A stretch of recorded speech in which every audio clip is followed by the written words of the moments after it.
મોરબીના મચ્છુ ડેમ ખાતેથી ફરી એકવાર આકસ્મિક ઘટના સામે આવી છે।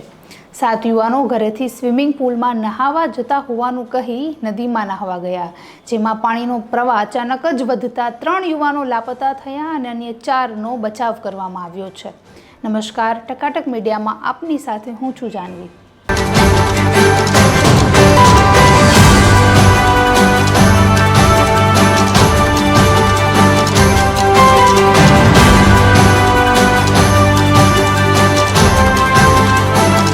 મચ્છુ 2 ડેમમાંથી પાણી છોડાતા સાદુળકા પાસે આવેલા મચ્છુ 3માં પણ પાણીનો પ્રવાહ વધતા તેના દરવાજા પણ ખોલવાની ફરજ પડી હતી, જેને લઈને સાદુળકા નજીક આવેલા નીચાણવાળા વિસ્તારમાં નદીમાં 7 યુવાનો નહાવા ગયેલા હતા, જેમાંથી 3 યુવાનો અચાનક જ પાણીનો પ્રવાહ વધતા ડૂબી ગયા હતા, જેને લઈને ફાયર વિભાગે હાલ તપાસ અને શોધખોળ શરૂ કરી છે। અંગે ફાયર વિભાગ પાસેથી મળતી માહિતી અનુસાર મચ્છુ 3 ડેમમાં કુલ 7 યુવાનો નહાવા માટે ગયેલા હતા, જેમાં પ્રાથમિક રીતે પ્રથમ એક યુવાન જ્યારે ડૂબ્યો ત્યારે અન્ય 2 યુવાનો તેને બચાવવા માટે ગયેલા અને એ પણ ડૂબી ગયા।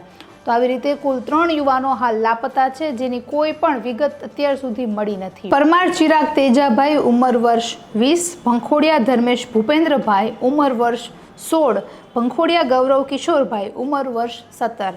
આ 3 યુવાનો હાલ મચ્છુ 3 પાસે આવેલી નદીમાં લાપતા છે, જેની કોઈ હાલ વિગતો મળી નથી, પણ અન્ય જે 4 યુવાનોનો બચાવ થયેલો છે તેની વિગતો આ પ્રમાણે છે। ભંખોડિયા આર્યન ભરતભાઈ ઉંમર વર્ષ 16, ભંખોડિયા જય ગૌતમભાઈ ઉંમર વર્ષ 16, ભંખોડિયા પ્રીતમ અશ્વિનભાઈ ઉંમર વર્ષ 17 અને બોચિયા જયમીન ખીમજીભાઈ ઉંમર વર્ષ 16।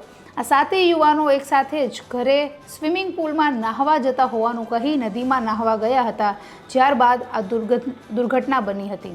જે મોરબીમાં દુર્ઘટના બની છે તેને લઈને તમામ જે યુવાનો છે, તમામ જે કિશોરો છે, તેમના પરિવારમાં પણ શોકનો માતમ છવાઈ ગયો છે, કારણ કે બધા જ વ્યક્તિઓની ઉંમર અંદાજે 16 થી 18 વર્ષથી વચ્ચેની હતી।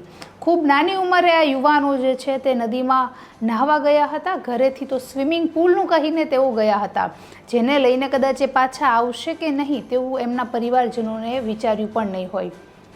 ખરેખર આવી ઘટનાઓ છે આ દેશમાં કે રાજ્યમાં પહેલી વખત નથી બની, આવી ઘટનાઓ પહેલાં પણ ઘણી વખત સામે આવતી હોય છે, પણ તેને લઈને જ્યારે વધારે બેદરકાર જે તે વ્યક્તિ પોતે થાય ત્યારે એ દુર્ઘટનાનો શિકાર બને છે। તો તંત્રએ પણ કોઈક આકરા પગલાં લેવાની જરૂર છે। આ પ્રકારની જે ભયજનક વિસ્તાર હોય કે જ્યાં ડૂબવાની શક્યતાઓ હોય ત્યાં સાઇનબોર્ડ લગાવવા જોઈએ, કોઈ ચેતવણી લગાવવી જોઈએ કે જેને લઈ લોકો પણ જતાં પહેલાં એકવાર વિચારે। નમસ્કાર।